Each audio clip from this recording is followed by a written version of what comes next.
কচি কচি নিম পাতা একদম পেরে নেওয়া হচ্ছে। আজকে নিম পাতারই একটা কিছু করব, তাই জন্যেই। দেখো গাছটা বিশাল বড় গাছ, আমাদেরই উঠোনে আছে। ঝড়ে ডালটা সেদিন ভেঙে পড়েছে এখান থেকে, ওই জন্য নিচু হয়ে গেছে, সুবিধাও পাচ্ছে, একদম হাত দিয়েই পারা যাচ্ছে, নাহলে আকশি দিয়েও পারা অসুবিধা হয়।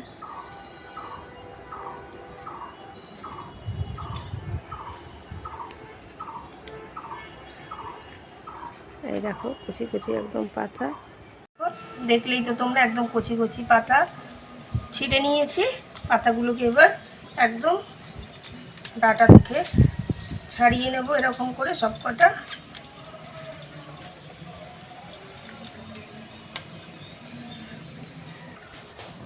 পাতাটাকে ছিঁড়ে নিয়েছি, এবার এটাকে ধুয়ে রোদ্রে একটুখানি জলটাকে ঝরিয়ে রাখবো, রোদ্রে একটুখানি রাখবো।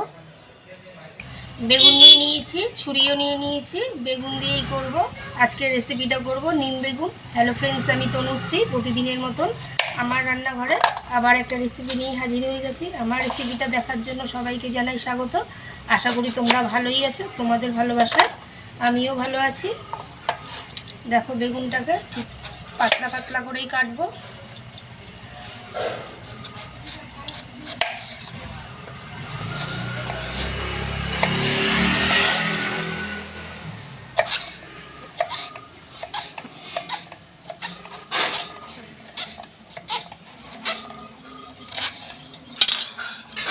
দেখো একদম ছোট্ট ছোট্ট করে কেটে নেব বেগুনটাকে।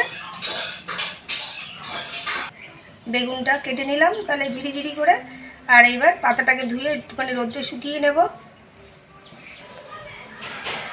গ্যাস অন করে খালি কড়াই বসিয়ে দিয়েছি। আর এই দেখো পাতাটাকে তো অনেকক্ষণ আগেই তোমরা দেখলে ধুয়ে একটুখানি রোদ্রে রেখে জলটাকে ঝরিয়ে নিয়েছি। খালি কড়াই গরম হয়ে গেছে। কড়াইতে এবার খালি কড়াইয়ের মধ্যে নিম পাতাটাকে নেড়ে চেড়ে ভেজে নেব।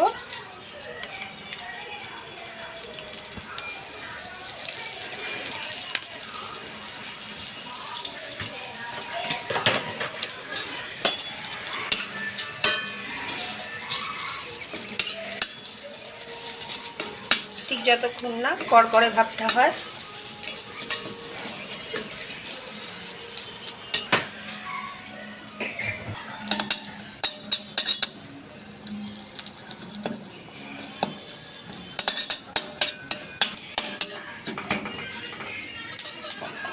ভাজাটা হয়ে গেছে, এবার আমি নামিয়ে নেবো। তারপর একদম গুঁড়ো গুঁড়ো হয়ে যাচ্ছে পাতাটা, এতই কড়কড়া ভাবটা হয়েছে।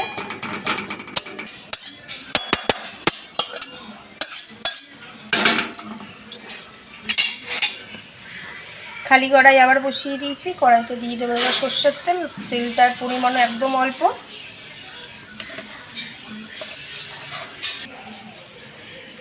তেল গরম হয়ে গেছে, আগে থেকে কাটা বেগুনগুলো দিয়ে দেবো।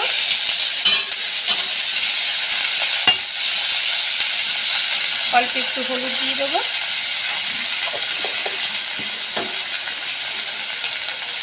স্বাদ মতো নুন। নেড়ে বেগুনটাকে ভেজে নেবো।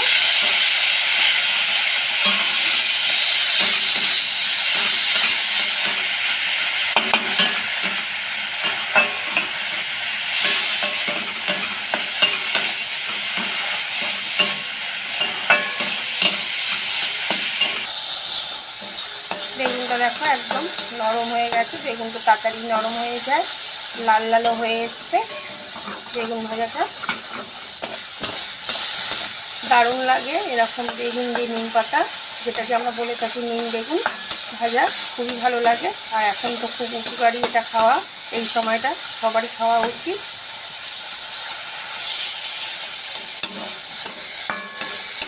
বেগুনটা ভাজা হয়ে গেছে, এবার আমি আগে থেকে যে খালি কড়াইয়ের মধ্যে নিম পাতা ভেজে রেখেছিলাম, নিম পাতাটা দিয়ে দেবো। নেড়ে চেড়ে মিশিয়ে নেব।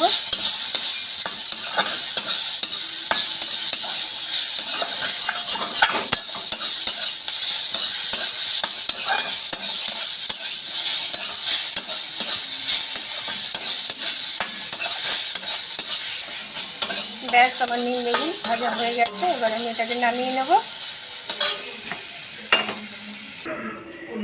হয়ে গেছে। গরম গরম ভাতের সাথে প্রথম পাতেই খুবই ভালো লাগে। অনেকেই জানি নিম পাতা পছন্দ করে না তেতো বলে, কিন্তু এইভাবে নিম পাতা বেগুন দিয়ে ভাজলে আশা করি তেতোটা কমই লাগবে আর উপকারী এটা একটা নিম পাতাটা এই সময় খাওয়া উচিত। তাই সবারই একদিন করে আমার রেসিপি দেখে খেয়েও আর কেমন হয়েছে সেটাও কমেন্ট করে জানিও। ভালো থাকবে, সুস্থ থাকবে। Thank you.